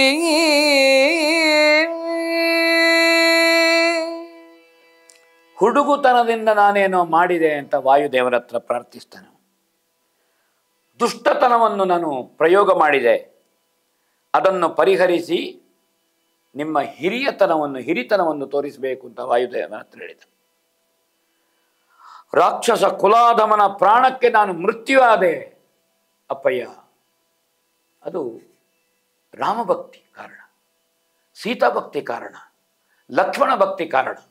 ಆ ಕಾರಣವಾಗಿ ನಾ ಹೊಡೆದೆ, ಯಾಕಂದರೆ ಲಕ್ಷ್ಮಣ ದೇವನನ್ನು ಬೀಳಿಸಿದ್ದಾನೆ. ಮುಚ್ಚುಮರೆ ಏಕೆ, ನನ್ನ ಒಡೆಯನ ಪಾದ ಸೇವೆಗೆ ಸಲ್ಲುವಂತೆ ನನ್ನನ್ನು ಉದ್ಧರಿಸಬೇಕು. ರಾಮದೇವರ ಬಾಣಗಳಿಗೆ ಬಲಿಯಾಗಬೇಕಾದಂತಹ ರಾವಣನನ್ನು ನಾನು ಹೊಡೆದದ್ದು ತಪ್ಪು. ಇದು ರಾಮ ಬಲಿಕೊಳ್ಳಬೇಕಾದಂತಹ ಜೀವ, ಅದು ನಾನು ಹೊಡಿಬೇಕಾದ್ದಲ್ಲ. ಅದಕ್ಕೆ ಬೇಕಾಗಿ ನನ್ನನ್ನು ರಾಮದೇವನ ಪಾದ ಸೇವೆಗೆ ಸಲ್ಲುವಂತೆ ನೀನು ಉದ್ಧರಿಸಬೇಕು. ರಾಮದೇವರೇ ನನ್ನನ್ನು ತಿರಸ್ಕರಿಸಿದರೆ ನನಗೆ ಪ್ರಪಂಚದಲ್ಲಿ ಬದುಕುವ ಹಕ್ಕಿಲ್ಲ. ಹಾಗೆ ಮಗನ ಮಾತನ್ನು ಕೇಳಿ ವಾಯುದೇವ ಮೈಮರೆತಿದ್ದ ರಾವಣನಲ್ಲಿ ಚೈತನ್ಯವನ್ನು ತುಂಬಿದ ಅಂತ ಕವಿ ಹೇಳ್ತಾನೆ. ನಿಧಾನವಾಗಿ ಪ್ರಾಣ ತುಂಬಿ ರಾವಣನ ಮುಚ್ಚಿದ ಕಣ್ಣುಗಳು ತೆರೆದುವಂತೆ, ಜಗತ್ಪ್ರಾಣನ ಮಗ ಹನುಮಂತನು ತಂದೆಯನ್ನು ಹೊಗಳಿ ತಲೆದೂಗಿದನಂತೆ. ನಗುತ್ತಾ ಕಣ್ಣುಗಳಲ್ಲಿ ಸಂತೋಷದ ನೀರು ತುಂಬಿಕೊಂಡು ಹನುಮಂತ ರಾವಣನ ಕುರಿತು ಹೇಳ್ತಾನೆ. ಕೇಳೋಣೇನು. ಏರಲವು ಖಳರಥವ ನವಜವದೇರಿನಲಿ ತೊಡೆಯೌಷಧಿಯನು ಬೇರಿ ಕದನಗೆ ಕರಣದಲ್ಲಿ ನೀನಂಜಬೇಡ್ಯೋನು. ಬೇರೆ ಮಾತಿಲ್ಲ ಮಗೆ ನಾವು ಕೈ ಮೀರುವವರಲ್ಲಿನ್ನು ಮನದಳಲಾರಿತೆ ಮಗ ಹವಗೆ ರಾಮನುಳ್ ಒದಗು ಹೋಗ್ಯದ. ಏರಲವೋ ರಥವನು. ನರಹರಿಯ ಭಕ್ತನಾದಂತಹ ಕವಿ ತೊರವೆ ಅವನ ಭಕ್ತಿ ಭಾವುಕತೆ ಎಷ್ಟು ಅಂತ ಕೇಳಿದರೆ, ರಾಮ ಮತ್ತು ರಾಮ ಭಕ್ತರ ಬಗೆಗಿರುವ ಅಪಾರವಾದಂತಹ ಅಭಿಮಾನ ಮತ್ತು ಶ್ರದ್ಧೆ. ರಾವಣನಿಗೆ ಉಪಚಾರ ಮಾಡುವಂತಹದ್ದು, ರಾವಣನಲ್ಲಿ ಜೀವ ಚೈತನ್ಯ ತುಂಬಿಕೊಳ್ಳುವಂತೆ ವಾಯುದೇವನನ್ನು ಪ್ರಾರ್ಥಿಸುವಂತಹದ್ದು, ರಾವಣನಿಗೆ ಜೀವದಾನವನ್ನು ಕೊಟ್ಟು ಕಳುಹಿಸಿಕೊಡುವಂತಹದ್ದು. ಇದು ತೊರವೆಯ ರಾಮಶ್ರದ್ಧೆ ಮತ್ತು ರಾಮ ಭಕ್ತರಲ್ಲಿರುವಂತಹ ಅತಿಯಾದಂತಹ ಪ್ರೀತಿ, ಅದು ವಿಶ್ವಾಸ ಕಾಣುತ್ತದೆ. ನರಹರಿಯಲ್ಲಿ ಅವತಾರಿಯಾದಂತಹ ರಾಮನಲ್ಲಿರುವ ಭಕ್ತಿಯನ್ನು ನಾವಿಲ್ಲಿ ಕಾಣಬಹುದು. ಅವ ಹೇಳ್ತಾನೆ, ಹನುಮಂತ, ರಾಕ್ಷಸ ರಥ ಹತ್ತು ಹೋಗು, ಅವಯವಗಳಿಗೆ ಗಾಯಗಳಿಗೆ ಔಷಧಿಯನ್ನು ಸವರು, ಯುದ್ಧಕ್ಕೆ ನೀನು ಪುನಃ ತಯಾರಾಗಬೇಕು, ಸಿದ್ಧನಾಗಬೇಕು. ನೀ ಹೆದರಬೇಡ, ನಮ್ಮ ಮಾತಿನಲ್ಲಿ ವ್ಯತ್ಯಾಸ ಇಲ್ಲ. ನಾನು ನಿನ್ನ ಹತ್ರ ಯುದ್ಧಕ್ಕೆ ಬರೋದಿಲ್ಲ. ಇನ್ನು ರಾವಣ ನೆನಪಿಟ್ಟಿಗೋ, ನಿನ್ನ ಹತ್ರ ಸುಳಿಯುವುದಿಲ್ಲ. ನಿನ್ನನ್ನು ನಾನು ಬಿಟ್ಟಿದ್ದೇನೆ, ನಿನ್ನ ಮೇಲೆ ಕೈ ಮಾಡುವುದಿಲ್ಲ, ಕೈ ಮೀರಿ ನಾನು ನಿನ್ನಲ್ಲಿ ವ್ಯವಹರಿಸುವುದಿಲ್ಲ ಹೇಳ್ತಾನೆ. ನನ್ನ ಮನಸ್ಸಿನ ಸಿಟ್ಟು ಇಳಿಯಿತು, ಮನಸ್ಸಿನ ರೋಷ ಇಳಿಯಿತು. ನನಗೆ ರೋಷ ಇತ್ತು ನೀನು ಲಕ್ಷ್ಮಣನನ್ನು ಬೀಳಿಸಿದ್ದು. ಅದಕ್ಕಿಂತ ಮೊದಲು ನನಗೆ ಹೊಡೆದು ನೀನು ಹೇಳದೆ ಬೆನ್ನ ಹಾಕಿ ಪಲಾಯನ ಮಾಡಿದ್ದು, ನನಗೆ ಅದು ಸಿಟ್ಟು ಬಂದದ್ದು. ನೀನು ಕದ್ದು ಓಡಿ ಹೋದದ್ದು, ಆ ಸಿಟ್ಟು ನನ್ನದು ಹೋಯಿತು ಅಂತ ಹೇಳ್ತಾನೆ.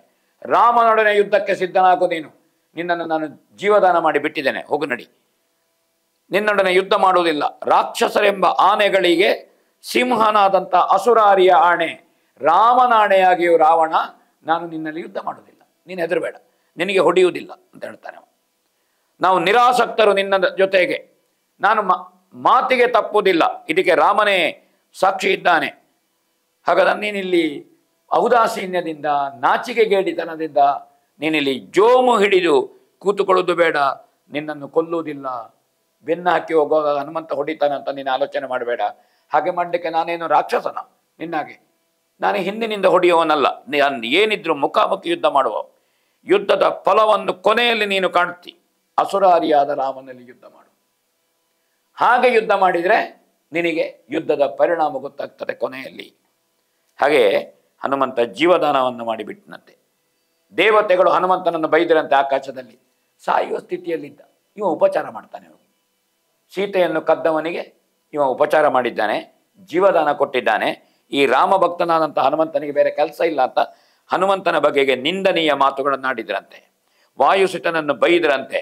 ಶತ್ರುವನ್ನು ಕೊಂದು ಪುನಃ ಅವನೊಂದಿಗೆ ಜೀವ ಜೋಡಿಸಿದ್ದಾನೆ ಅಂತ ಹೇಳಿದ್ರಂತೆ ದೇವತೆಗಳು. ಹಾಗೆ ರಾವಣನನ್ನು ಕಳುಹಿಸಿ ಲಕ್ಷ್ಮಣನ ಕಡೆಗೆ ಹನುಮಂತ ಬರ್ತಾನೆ. ಬಳಲಿದ ದೇಹದ ವೀರಲಕ್ಷ್ಮಣನನ್ನು ಕಂಡು ಕಣ್ಣೀರು ಸುರಿಸಿದನಂತೆ. ಕಣ್ಣಿನಲ್ಲಿ ನೀರಿಳಿಯಿತಂತೆ. ಭಾರಿ ದುಃಖದ ಭಾವದಿಂದ ಒಲೆದಾಡುತ್ತಾ ಬಂದನಂತೆ. ಲಕ್ಷ್ಮಣನನ್ನು ನೋಡಿದನಂತೆ. ನೋಡು ಹನುಮಂತನ ದುಃಖ ಏನು ಅಂತ ನೋಡೋಣ. ಸಾರಿದೆ ಕಟ ಕಟ ರಾಜಕುಮಾರ ಕರಿಗಾಪತ್ತು ಸಾರಿತೆ ರಾಜಶ್ರೀ ರಮಣಿ ಹಗೆಯಾದಳೆ ಶಿವ ಶಿವ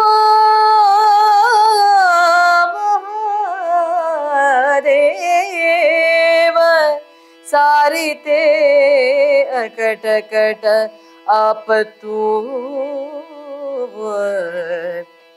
ಘೋರ ಗಹನ ಪರಿಭ್ರಮಣ ವಿಸ್ತಾರವಾದನಿತಲ್ಲದಹಿತನ ಕೂರಲಗಿ ಗೊಡಲೊಡ್ಡಿದಿರೆ ಹಾಯೆನುತ ಶೋಕಿಸಿದ ಹನುಮ.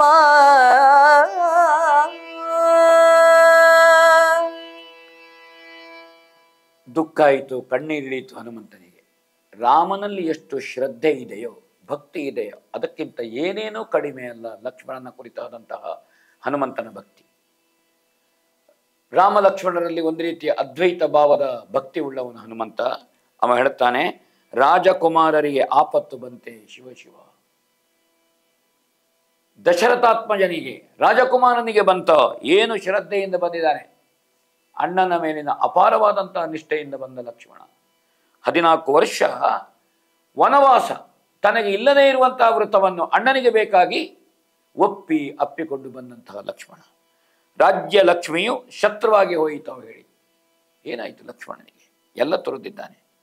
ಭಯಂಕರ ಅರಣ್ಯದಲ್ಲಿ ಅಲೆದಾಡಿದ್ದಾನೆ. ಅದು ಸಾಕಾಗದೆ ಶತ್ರುವಿನ ಹರಿತವಾದ ಆಯುಧಕ್ಕೆ ದೇಹವನ್ನು ಒಡ್ಡಿದೆಯಲ್ಲ ನೀನು ಪುಣ್ಯಾತ್ಮ. ನಿನ್ನ ರಾಮ ಸೇವೆ ಎಷ್ಟು, ನಿನ್ನ ಸೀತಾಭಕ್ತಿ ಎಷ್ಟು, ಯುದ್ಧದಲ್ಲಿ ನಮಗೆ ಕೊಟ್ಟಂತಹ ಉತ್ಸಾಹ ಎಷ್ಟು ಅಂತ ಲಕ್ಷ್ಮಣನನ್ನು ಹೊಗಳುತ್ತಾನೆ ಅವ ದುಃಖದಲ್ಲಿ. ಹಾಗೆಂತ ಸುಮ್ಮನೆ ದುಃಖ ಮಾಡಿಕೊಂಡು ಕುಳಿತುಕೊಳ್ಳುವುದು, ಸುಮ್ಮನೆ ಮರುಗುವುದು ಯಾಕೆ? ವಿವೇಕಿಯಾದವರು ಕಣ್ಣೀರಿಳಿಸುತ್ತಾ ಕುಳಿತುಕೊಳ್ಳುವುದಲ್ಲ, ಬದಲಾಗಿ ಮುಂದಿನ ಕರ್ತವ್ಯಕ್ಕೆ ನಾವು ತಯಾರಾಗಬೇಕಾದ್ದು ಮುಖ್ಯ. ಅದು ವಿವೇಕಿಗಳ ಲಕ್ಷಣ. ಆ ಕಾರಣದಿಂದ ಮುಂದಿನ ಮಾರ್ಗವನ್ನು ಕಂಡುಕೊಳ್ಳುವುದೇ ನಮಗೆ ಹೊಣೆ. ಈಗ ಹನುಮಂತ ವಿವೇಕಿಯಾಗಿ ವ್ಯವಹರಿಸ್ತಾನೆ. ಆ ಸಂದರ್ಭದಲ್ಲಿ ಬ್ರಹ್ಮದೇವರೋ ಶಿವದೇವರೋ ಯಾರಿದ್ದಾರೆ, ಅಥವಾ ಇಂದ್ರ ಯಮನಿದ್ದಾನೋ, ಇವನ ಜೀವವನ್ನು ತರುವುದು ಹೇಗೆ, ಜೀವವನ್ನು ಬಿಟ್ಟಂತಹ ಲಕ್ಷ್ಮಣನಿಗೆ ಜೀವ ತುಂಬಿಸುವುದು ಹೇಗೆ ಅಂತ ನಾನು ಆಲೋಚನೆ ಮಾಡಬೇಕು. ಯಾಕೆಂದ್ರೆ ನಾನು ಪ್ರಾಣವಾಯುವಿನ ಮಗನಿದ್ದೇನೆ. ಹಾಗೆ ಲಕ್ಷ್ಮಣನಲ್ಲಿ ಪ್ರಾಣ ತುಂಬಿಸುವುದನ್ನು ನಾನು ಯೋಚನೆ ಮಾಡಬೇಕಾದ್ದು ಮುಖ್ಯ. ಲಕ್ಷ್ಮಣ ಕಣ್ಣು ತೆರೆಯುವ ಹಾಗೆ ಮಾಡಬೇಕಾದ್ದು ಮುಖ್ಯ. ಇದಕ್ಕೆ ನಾನು ಕಣ್ಣೀರಿಳಿಸುವುದಲ್ಲ ಹನುಮಂತ ಆಲೋಚನೆ ಮಾಡಿದನಂತೆ. ಹಾಗೆ ಹನುಮಂತ ಆಲೋಚನೆ ಮಾಡಿ ಹಾಗೆ ಎತ್ತಿಕೊಂಡು ಹೋಗುತ್ತಾನೆ. ಆ ಕಾರ್ಯವನ್ನು ಯೋಚನೆ ಮಾಡುತ್ತಾನೆ ಅಂತ ಹೇಳ್ತಾನೆ. ನೋಡು ಏನಾಗ್ತಾನೆ. ಕಮಲ ಭವನ ಜಿದನು ಗಿರಿಜಾರಮಣ ನಡುಗಿದನು ಅಂತಕನ ತನು ಬೆಂಬರಿದುದು ಕಲಿಪವನ ಸುತ ಕೈಕೊಂಡ ಕೆಲಸದಲ್ಲಿ ಸಮತೆಯನು ಕೈಕೋ ದುರಾಗ್ರಹದ ಮರುಷವ ಬಿಡು ಹನುಮನಯ ಸಂಕ್ರಮಿಸಬಲ್ಲುದೆ ಲಕ್ಷ್ಮಣ ಗೆದುದು ನಭೋ ನಿನದ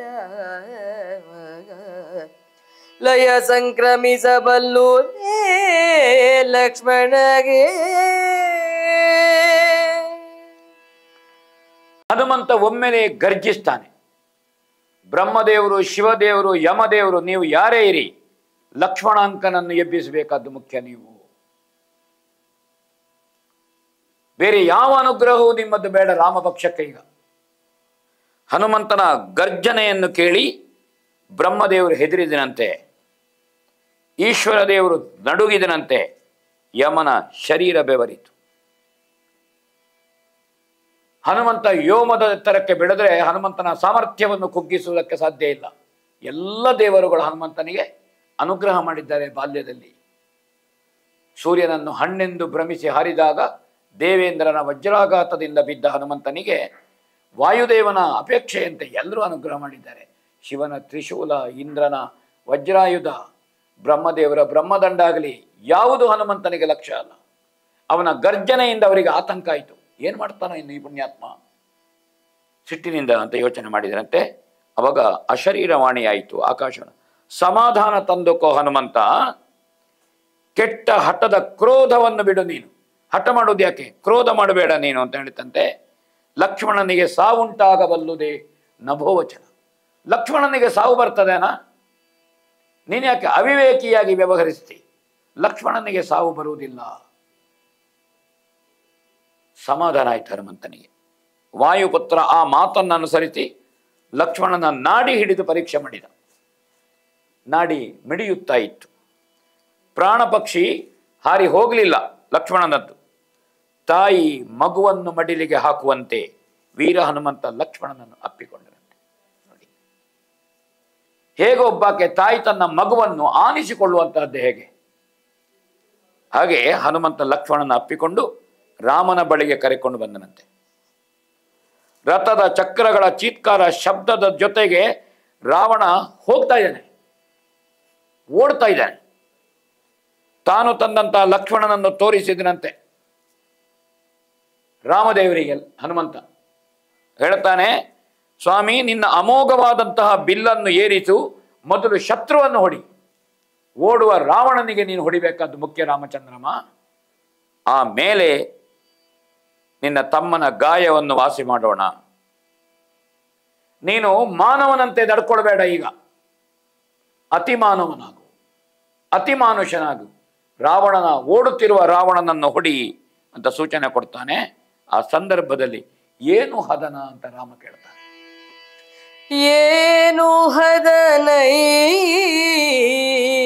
ಹನುಮ, ನಮಗೆ ಋಣಾನುಬಂಧನ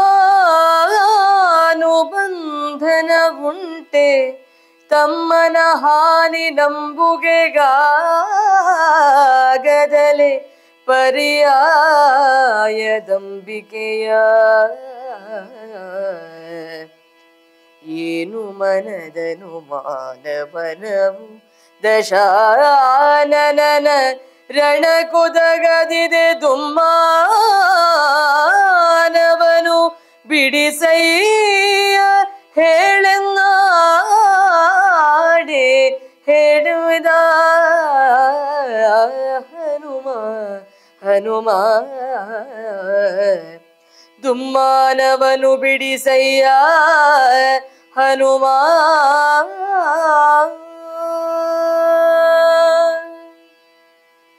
ಏನು ಸ್ಥಿತಿ ಹನುಮಂತ, ಯುದ್ಧದಲ್ಲಿ ಏನಾಯಿತು ಅಂತ ರಾಮ ಕೇಳ್ತಾನೆ.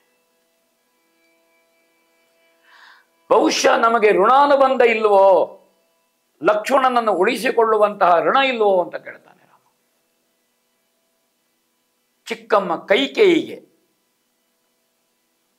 ಆ ಮಹಾತಾಯಿಗೆ ನಾನು ಏನು ಹೇಳಬೇಕು? ಅಲ್ಲ ಸುಮಿತ್ರಾ ಮಾತೆಗೆ ಏನು ಹೇಳಬೇಕು? ಅಲ್ಲ ತಾಯಿ ಕೌಸಲ್ಯಗೆ ಏನು ಹೇಳಬೇಕು ನಾನು ಅಂತ ಕೇಳ್ತಾನೆ. ತಮ್ಮನ ಹಾನಿಯಿಂದ ಚಿಕ್ಕಮ್ಮನ ಮನಸ್ಸಿಗೆ ನೋವಾದೀತು. ನಾನು ಅಯೋಧ್ಯೆಗೆ ಹೋಗುವುದು ಹೇಗೆ? ಈ ಸಾವಿನ ಸುದ್ದಿಯನ್ನು ಹೊತ್ತುಕೊಂಡು ಹೋಗುವುದು ಹೇಗೆ? ನಮ್ಮ ಮೇಲೆ ಚಿಕ್ಕಮ್ಮನಿಗೆ ಅನುಗ್ರಹದ ಭಾವನೆ ಬಂದೀತೋ? ರಾಮಂ ದಶರಥಂ ವಿದ್ಧಿ ಅಯೋಧ್ಯಾಂ ಅಟವೀಂ ವಿದ್ಧಿ ಮಾಂ ವಿದ್ಧಿ ಜನಕಾತ್ಮಜ. ವಾಲ್ಮೀಕಿಗಳು ಹೇಳ್ತಾರೆ. ಸುಮಿತ್ರೆ ಲಕ್ಷ್ಮಣನಲ್ಲಿ ಹೇಳುವ ಮಾತದು. ಆ ಕಾರಣದಿಂದ ನಿನ್ನ ಆಲೋಚನೆ ಏನು? ರಾವಣನೊಡನೆ ಕದನಕ್ಕೆ ನನ್ನ ಮನಸ್ಸು ಉಳಿಯುತ್ತದೆ ಹೇಳು. ನನಗೆ ಯುದ್ಧದ ಉತ್ಸಾಹವೇ ಇಲ್ಲ ರಾವಣನಲ್ಲಿ. ಹೇಳ್ತಾನೆ, ನನ್ನ ದುಃಖವನ್ನು ಹೋಗಲಾಡಿಸು, ನನ್ನಾಣೆ ಹೇಳು ರಾಮಚಂದ್ರ. ಹನುಮಂತ ಹೇಳು, ಏನಾಯ್ತು ಹೇಳು. ರಾಮನ ಆಗ್ರಹ ಕಾಣ್ತದೆ. ಹನುಮಂತ ಹೇಳ್ತಾನೆ, ಸ್ವಾಮಿ ನಿವೇದಿಸಿಕೊಳ್ಳಿಕ್ಕೆ ಮುಚ್ಚು ಮಾತಿಲ್ಲ, ಅದರಲ್ಲಿ ಏನಿಲ್ಲ. ಲಕ್ಷ್ಮಣ ದೇವರು ತೀರಿಕೊಂಡ್ರೆ ನಾನು ಹೇಗೆ ಸಮಾಧಾನ ಪಡಬೇಕು ಹೇಳಿ. ಲಕ್ಷ್ಮಣ ದೇವರು ಕಳ್ಕೊಳ್ಳಿಕ್ಕೆ ನಾವು ತಯಾರಿದ್ದೇವಾ? ಇಲ್ಲ. ಶತ್ರುವಿನ ಹತ್ಯೆಗೆ ಹಿಂಜರಿಯುವ ಭಾವನೆಯನ್ನು ಕೈಗೊಳ್ಳದೆ ದೇವತೆಗಳನ್ನು ಕಾಪಾಡಬೇಕಾದ್ದು ಮುಖ್ಯ ಸ್ವಾಮಿ ಇಲ್ಲಿ. ಯಾಕೆ? ಮೊದಲು ನೀನು ಅದು ಮಾಡಬೇಕು ರಾಮಚಂದ್ರಮ್ಮ. ರಾವಣನಿಗೆ ಶಿಕ್ಷೆ ಕೊಡು ಮೊದಲು. ಪುನಃ ಹನುಮಂತ ಒತ್ತಾಯ ಮಾಡ್ತಾನೆ. ತನ್ನ ಒಡೆಯನಿಗೆ ಹನುಮಂತ ಹೇಳಿದನಂತೆ, ರಾಮ ವಜ್ರಾವರ್ತ ಧನುಸ್ಸನ್ನು ಎತ್ತಿದನಂತೆ, ಬಿಲ್ಲಿಗೆ ಬಾಣವನ್ನು ಹೂಡಿ ಶತ್ರುವಿನ ಕಡೆಗೆ ತಿರುಗಿದನಂತೆ. ಈಶ್ವರ ಬ್ರಹ್ಮ ದೇವತೆಗಳು ಹರ್ಷದಿಂದ ಯುದ್ಧವನ್ನು ನೋಡುವುದಕ್ಕೆ ಬಂದರಂತೆ. ಒಂದು ಕಡೆಯಲ್ಲಿ ಲಕ್ಷ್ಮಣನ ಕಳೇವರ ಬಿದ್ದಿದೆ, ಇನ್ನೊಂದು ಕಡೆಯಲ್ಲಿ ಹನುಮಂತ ಆಗ್ರಹ ಮಾಡುತ್ತಾನೆ ರಾವಣನಿಗೆ ಹೊಡೆಯುವುದಕ್ಕೆ. ಬಿದ್ದುಕೊಂಡಿರುವ ತಮ್ಮ ನಿಶ್ಚೇಷ್ಟಿತನಾಗಿ ದೇವತೆಗಳ ಆಶಯ ರಾವಣನನ್ನು ಹೊಡಿಬೇಕು. ಹೀಗೆ ತುಮುಲ ಸ್ಥಿತಿಯಲ್ಲಿ ರಾಮ ಇರ್ತಾನೆ. ರಾವಣನ ರಥ ಬಂತಂತೆ. ಆ ಸಂದರ್ಭದಲ್ಲಿ ರಾಮನ ಎದುರಿನಲ್ಲಿ ಅವನ ಪರಾಕ್ರಮ ಮತ್ತು ವಿಜೃಂಭಿಸ್ತಾ ಉಂಟಂತೆ. ಕವಿ ಹೇಳ್ತಾನೆ ನೋಡ, 25ನೇ ಸಂಧಿಯಲ್ಲಿ ಏನು ಹೇಳ್ತಾನೆ ನೋಡೋಣ. ಕುಶನೆ ಕೇಡಚ್ಚರಿಯ ಕರೆದವು ರಸವನೆರಡಕ್ಷಿಗಳು ಲಕ್ಷ್ಮಣ ದಶ ಮುಖರ ಮೇಲುದು ಸೂರ್ಯರ ಶಾಂತ ರೌದ್ರ ಕದಾಯ ಕುಶನನುಜ ಕೇಳ್ ಕರುಡವೆಡದಲಿ ವಿಷಮ ರೋಜ ಜ್ವಾಲೆ ಬಲದಲ್ಲಿ ಬೆಸುಗೆ ಬಿಡದವಧಾನದಲ್ಲಿ ನ್ಯೋದನು ಮಹಾಹವಕ್ಕೆ ಕರುಣವೆಡದಲ್ಲಿ ರೋಷಜ್ವಾಲೆ ಬಲದಲ್ಲಿ ಬೆಸುಗೆ ಬಿಡದವಧಾನದಲ್ಲಿ ನಿಂದನು ಮಹಾಹವಕ್ಕೆ ಕುಶನೆ ಕೇಳು.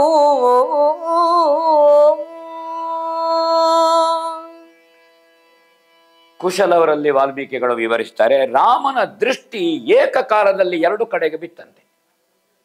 ಒಂದು ಕೃಪಾ ದೃಷ್ಟಿಯಿಂದ ದೈನ್ಯ ಸ್ಥಿತಿಯಿಂದ ಲಕ್ಷ್ಮಣನ ಮೇಲೆ ಬೀಳುತ್ತದೆ ಒಂದು ಕಣ್ಣು, ಇಂದು ಕ್ರೋಧಾಗ್ನಿಯಿಂದ ರಾವಣನ ಮೇಲೆ ಒಂದು ಕಣ್ಣು ಬೀಳುತ್ತದೆ.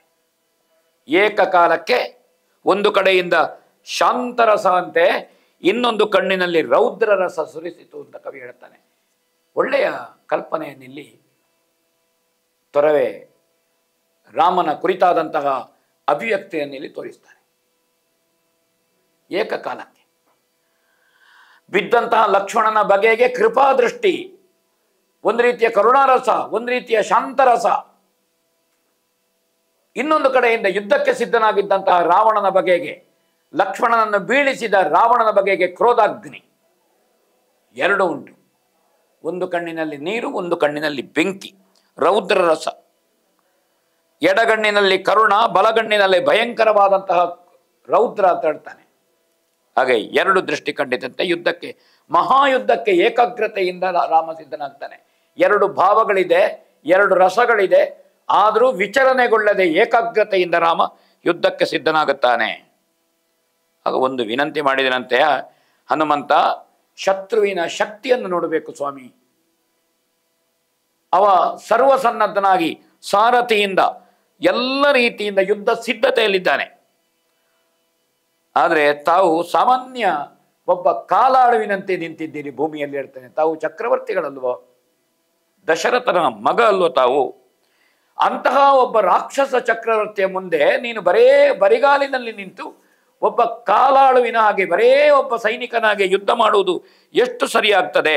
ನಿಮಗಿದು ಸೊಗಸೋ ಅಂತ ಹನುಮಂತ ಕೇಳಿದ. ಬೇರೆ ಯಾರಿಗೂ ರಾಮನ ಹತ್ರ ಕೇಳುವ ಧೈರ್ಯವೂ ಇಲ್ಲ, ಎದೆಗಾರಿಕೆ ಇಲ್ಲ. ಹನುಮಂತನಿಗೆ ಸಲಿಗೆ ಇತ್ತು. ಹನುಮಂತನ ಹತ್ರ ಅಪಾರವಾದಂತಹ ನಂಬಿಕೆ ಪ್ರೀತಿ ರಾಮನಿಗಿತ್ತು. ಸೀತಾನ್ವೇಷಣೆ ಮಾಡಿದ ಹನುಮಂತ, ಸುಗ್ರೀವ ಸಖ್ಯ ಮಾಡಿಸಿದ ಹನುಮಂತ. ಅವ ರಥದ ಮೇಲೆ ನೀವು ಬರಿಗಾಲಿನಲ್ಲಿ ನಿಂತಿದ್ದೀರಿ, ಇದು ಅಸಮಾನ ಯುದ್ಧ, ಈ ನಡವಳಿಕೆಯಿಂದ ನಮಗೆ ನಾಚಿಕೆ ಆಗ್ತದೆ, ನಾವೆಲ್ಲ ಜೊತೆಗಿದ್ದೇವಲ್ಲ. ಆ ಕಾರಣದಿಂದ ಪ್ರಭುಗಳಿಗೆ ನಾನು ರಥವಾಗುತ್ತೇನೆ ಅಂತ ಅವ ಹೇಳ್ತಾನೆ. ನಾನು ರಥ ಆಗ್ತೇನೆ, ನನ್ನ ಕತ್ತಿನಲ್ಲಿ ಏರಿ ನನ್ನ ಹೆಗಲ ಮೇಲೆ ಕುಳಿತು ತಾವು ಯುದ್ಧ ಮಾಡಬೇಕು ಅಂತ ವಿನಂತಿ ಮಾಡಿದನಂತೆ. ಆದೀತು, ನಿನ್ನ ಅಪೇಕ್ಷೆ ಇದ್ದಂತೆ ಆಗಲಿ ಅಂತ ಹೇಳ್ತಾನೆ. ಹಾಗೆ ಹನುಮಂತನ ಕಣ್ಣುಗಳು ಜಾತಿ ಕುದುರೆಗಳಾದವನು, ಪಾದಗಳು ರಥದ ಗಾಲಿಗಳಾದವು, ಮನಸ್ಸು ಸಾರಥಿಯಾಯಿತು, ಬಾಲವು ಬಾವುಟವಾಯಿತು, ಅಸುರಾರಿ ರಾಮನ ಹನುಮಂತ ಹೆಗಲೇರಿದೆ, ಮಹಾರಥಿಯಾದ ಅಂತ ಇಲ್ಲಿ ತೊರವೆ ಬಹಳ ಸುಂದರವಾಗಿ ವರ್ಣಿಸಿದ್ದು ನಮಗೆ ಕಾಣುತ್ತದೆ. ಹಾಗೆ ಅಸಮ ನಡೆ, ವಿಚಿತ್ರ ನಡೆ, ಕಠಿಣ ಗಮನ, ಚುರುಕು ನಡಿಗೆ, ದೃಢ ನಡತೆ, ಅಸಮ ಸಮ ಸಂಚಾರ, ಈ ಗತಿಗಳಲ್ಲಿ ಹನುಮಂತ ಸಾಗಿದನಂತೆ. ಹಾಗೆ ಹನುಮಂತನ ಸಂಚಾರ ರಥದಲ್ಲಿ ಕೌಶಲವನ್ನು ಕಂಡು ಶಿವ ತನ್ನ ವಾಹನ ವೃಷಭನ ಮುಖವನ್ನು ನೋಡುತ್ತಾ ತಲೆದೂಗಿದ ಅಂತ ಹೇಳ್ತಾನೆ. ಏನು ಹೇಳ್ತಾನೆ ಅಂತ ಕೇಳೋಣ. ಭೃತ್ಯರೊಳಗಿ ಪವನ ಸುತನುದ ಅತ್ಯಧಿಕರುಂಟು,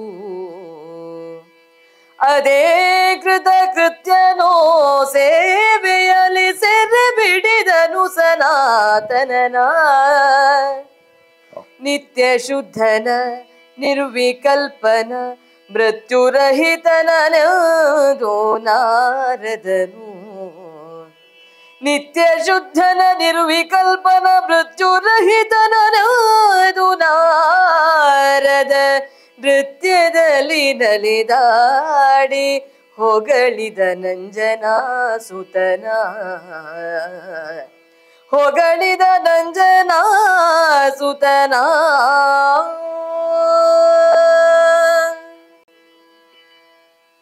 ಹನುಮಂತನ ಸೇವಕ ಪ್ರಜ್ಞೆ ನಾರದರು ಹೊಗಳುತ್ತಾರೆ ಅಂತೆ. ತುಂಬ ಸೊಗಸಾಗಿ ಕಾವ್ಯಶ್ರೀ ಅವರು ಹಾಡಿದ್ರು, ನಾನು ವ್ಯಾಖ್ಯಾನ ಮಾಡಬೇಕಾಗಿಲ್ವ ಅಂತ ಕಾಣುತ್ತದೆ. ಸೇವಕರಲ್ಲಿ ಮಾರುತಿಗಿಂತ ಹೆಚ್ಚು ಶ್ರೇಷ್ಠರು ಯಾರುಂಟು ಅಂತ ನಾರದರು ಹೇಳ್ತಾರೆ. ನಾರದರೇ ಶ್ರೀಮನ್ನಾರಾಯಣನ ಸೇವಕರು. ಶ್ರೀಮನ್ನಾರಾಯಣನ ಸಂಕಲ್ಪದಂತೆ ನಾರದನ ಪಯಣ. ಅದೇ ನಾರದರು ಹೇಳುವುದು, ಹನುಮಂತನಿಗಿಂತ ದೊಡ್ಡ ಸೇವಕರು ಯಾರು? ಅಂತಹ ಸೇವಕ ಹನುಮಂತ. ಭೃತ್ಯರಲ್ಲಿ ಶ್ರೇಷ್ಠನು, ಭೃತ್ಯರೊಳಗಿ ಪವನ ಸುತನಿಂದ ಅಧಿಕರು ಯಾರುಂಟು ಕೇಳ್ತಾರೆ ನಾರದರು. ತಾನೂ ಅಲ್ಲ ಅಂತಂದ್ರೆ ಕಲ್ಪನೆ ಮಾತ್ರ ಅಲ್ಲ, ಸೇವೆಯಲ್ಲಿ ಅದೆಷ್ಟು ಕೃತಕೃತ್ಯನೋ ಹನುಮಂತ. ಪುರಾಣ ಪುರುಷನು, ನಿತ್ಯ ಶುದ್ಧನು, ಪರಿವರ್ತನೆ ಇಲ್ಲದವನು, ಮೃತ್ಯುರಹಿತನೂ ಆದ ಹರಿಯನ್ನು ಸೆರೆ ಹಿಡಿದ ಹನುಮಂತ. ತನ್ನ ಸ್ವಾಧೀನದಲ್ಲಿಟ್ಟುಕೊಂಡ, ತನ್ನ ವಶ ಮಾಡಿಕೊಂಡ. ಇದಕ್ಕಿಂತ ದೊಡ್ಡದು ಏನುಂಟು ಪ್ರಪಂಚದಲ್ಲಿ ಅಂತ ನಾರದರು ಆನಂದದಿಂದ ಕುಡಿದಾಡದಂತೆ ಆಂಜನೇಯನನ್ನು ಹೊಗಳಿದ್ರಂತೆ. ಆ ಕಾರಣದಿಂದ ಆಂಜನೇಯನ ಇಡೀ ರಾಮಾಯಣದಲ್ಲಿ ಸೀತಾನ್ವೇಷಣೆ ಮಾಡಿದ, ಸೀತೆಯ ಗುರುತನ್ನು ತಂದುಕೊಟ್ಟಂತಹ ಒಂದು ಕಾಂಡವನ್ನು ಸುಂದರಕಾಂಡ ಅಂತ ಕರೆದ ವಾಲ್ಮೀಕಿ. ಇದು ಹನುಮಂತನ ಸಾಧ್ಯತೆ. ಹಾಗೆ ಇಬ್ಬರು ಬಹಳ ದೊಡ್ಡ ಯುದ್ಧ ರಾಮ ಮತ್ತು ರಾವಣರ ಮಧ್ಯೆ ನಡೆಯುತ್ತದೆ. ಜಗದೇಕ ವೀರನ ಕೋಪಾಗ್ನಿಯು ಹತ್ತಿಕೊಂಡು ಬ್ರಹ್ಮಾಂಡವನ್ನು ವ್ಯಾಪಿಸಿದಂತೆ ಆಯಿತು. ಕವಲು ಬಾಣವನ್ನು ಬಿಲ್ಲಿಗೇರಿಸಿಕೊಂಡು ರಾಮ ಯುದ್ಧವನ್ನು ತೊಡಗುತ್ತಾನೆ. ಜಿಂಕೆಯ ನೆಗೆತಕ್ಕೆ ರಭಸದಿಂದ ಇದಿರೇಳುವ ಹುಲಿಯ ಹಾಗೆ, ಮದಿಸಿದ ಆನೆ ಎದುರಿಗೆ ಗರ್ಜಿಸಿ ಹೊಡೆದು ನೆಗೆಯುವ ಸಿಂಹದ ಹಾಗೆ, ಅಧಿಕ ಪಾಪದ ಮೊತ್ತದ ಮೇಲೆ ಬೀಳುವ ವಿಷ್ಣು ಸ್ಮರಣೆಯ ಹಾಗೆ ಅಂತ ಮತ್ತೊಮ್ಮೆ ತೊರವೆಯಲ್ಲಿ ರಾಮನ ಯುದ್ಧವನ್ನು ಹೊಗಳುತ್ತಾನೆ. ಯುದ್ಧ ಹೇಗೆ ನಡೆಯಿತು ಅಂತ ಕೇಳೋಣ. ಯಸುಗೆಗಳ ಸೌವ್ಯದ ವಿಶಿಖ ಗಮನದ ಗರಿಯ ಹಿಳುಕಿನ, ಬೆಸುಗೆಗಳ ಬೆರಳುಗಳ ಸೇದುವ ಬಿಡುವ ಬಿನ್ನಣದ ಕುಸಿದು ನಿಗುರುವ ಮೈಯ ಮಿಗೆದಿಟ್ಟಿಸುವ ದೃಷ್ಟಿಯ ಹೂಕೃತಿಯ ರಣರಸಿಗರೆಚ್ಚಾಡಿದರು ನೆರೆ ಮೆಚ್ಚಲು ಸುರವ್ರಾತ ರಣರಸಿಗರೆಚ್ಚಾಡಿದರು.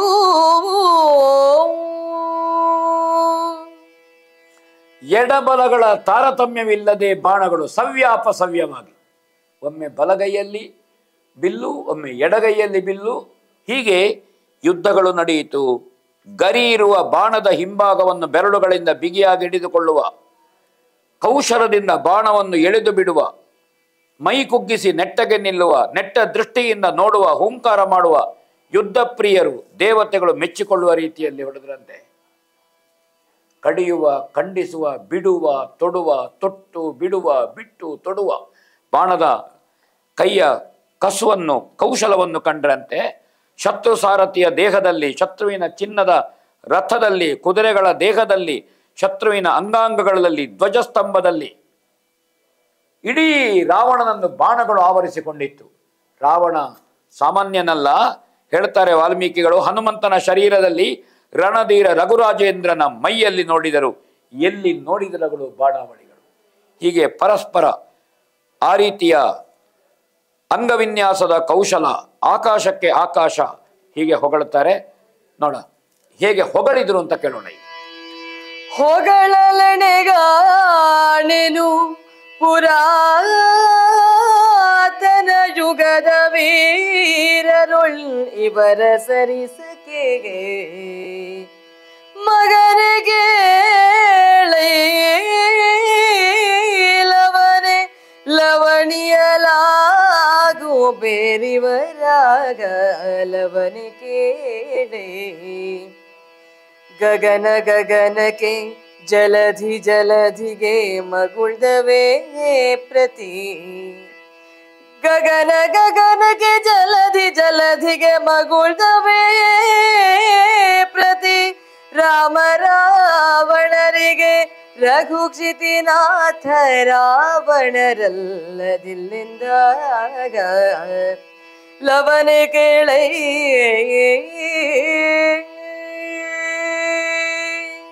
ಪ್ರಸಿದ್ಧವಾದಂತಹ ಲೋಕೋಕ್ತಿ ಹುಟ್ಟಿಕೊಂಡಿದೆ. ಗಗನಂ ಗಗನಾಕಾರಂ, ಸಾಗರಂ ಸಾಗರೋಪಮ, ರಾಮರಾವಣ ಯೋರ್ಯುದ್ಧಂ ರಾಮರಾವಣ ಯೋರಿವ ಅಂತ ಮಾತು. ಗಗನಕ್ಕೆ ಗಗನವೇ ಸಾಟಿ, ಆಕಾಶಕ್ಕೆ ಆಕಾಶವೇ ಸಮ, ಅದಕ್ಕೆ ಉಪಮೆಗೆ ಮತ್ತೊಂದು ಸಿಗುವುದಿಲ್ಲ. ಸಾಗರಕ್ಕೆ ಉಪಮೆಗೆ ಯಾವುದು? ಸಾಗರಂ ಸಾಗರೋಪಮಂ.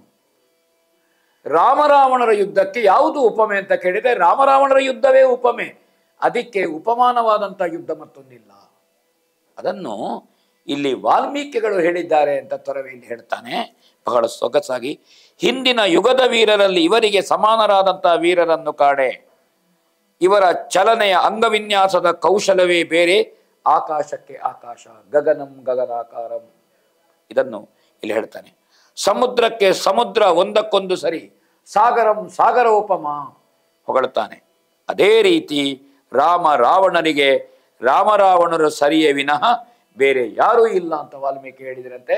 ರಾಮರಾವಣ ಯೋರ್ಯುದ್ಧಂ ರಾಮರಾವಣ ಯೋರಿವ, ಇದು ಯುದ್ಧ.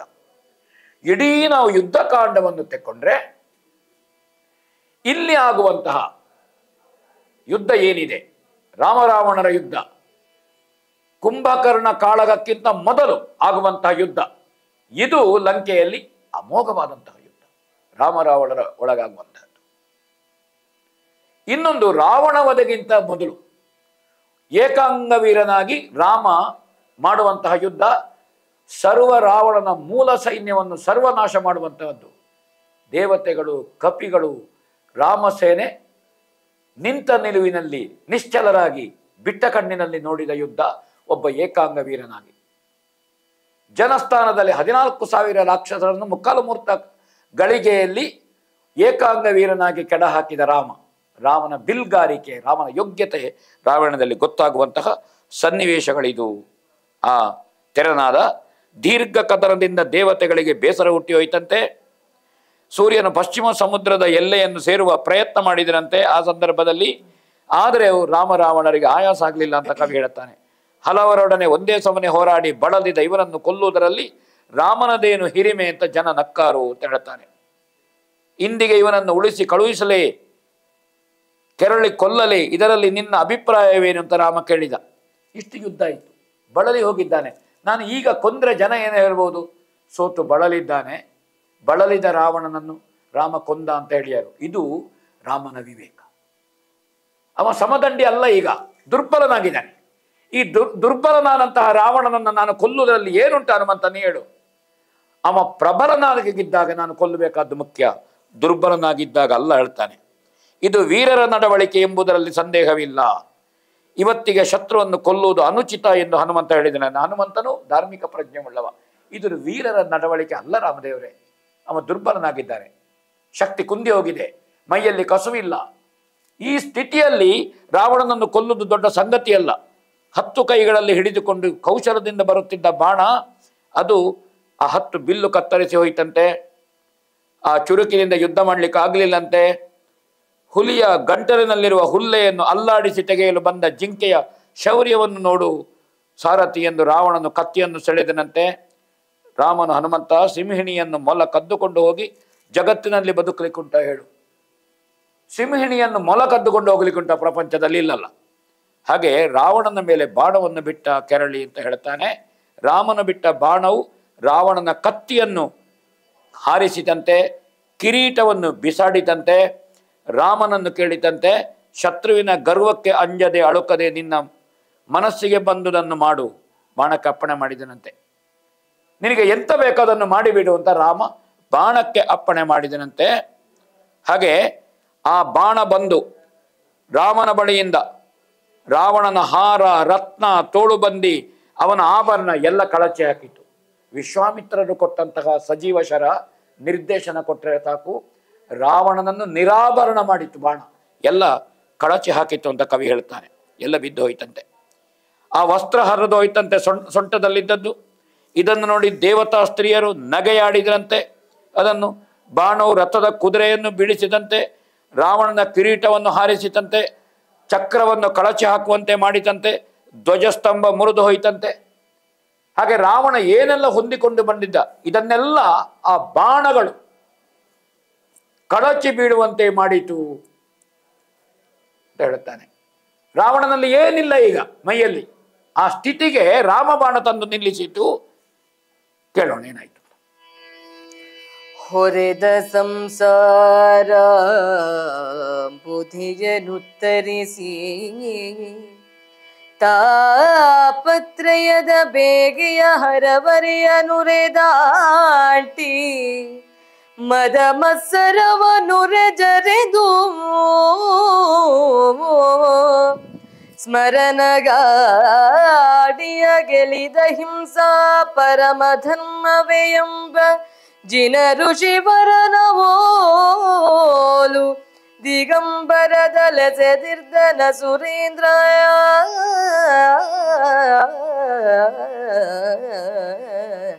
ಅಸುರೇಂದ್ರ.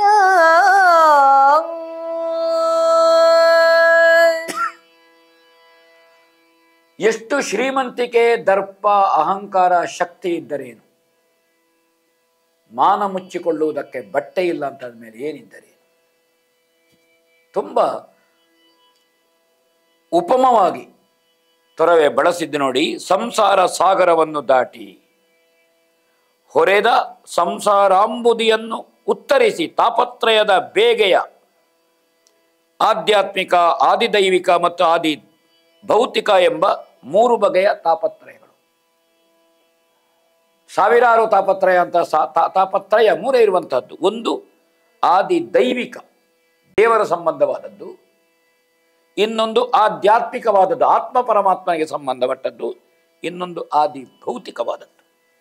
ಈ 3 ಬಗೆಯ ಕಷ್ಟವನ್ನು ನೀಗಿ ಮದ, ಮತ್ಸರ, ಗರ್ವ, ಹೊಟ್ಟೆ ಕಿಚ್ಚು, ಕಾಮ, ಕ್ರೋಧ, ಲೋಭ, ಮದ, ಮತ್ಸರ, ಹರಿಷಡ್ವರ್ಗಗಳು ಏನುಂಟರಿ ಷಡ್ವರ್ಗಗಳು, ಈ ಮನ್ಮಥರ ಮಾಯೆ, ಅದನ್ನು ಗೆಲ್ಲಬೇಕು. ಅದನ್ನೆಲ್ಲ ಗೆದ್ದವನು ಅವ ಅಹಿಂಸಾ ಪರಮೋ ಧರ್ಮ ಎಂಬ ಸಂದೇಶದಲ್ಲಿ ವಿಶ್ವಾಸವುಳ್ಳವನಾದಂತಹ ಜೈನಯತಿ.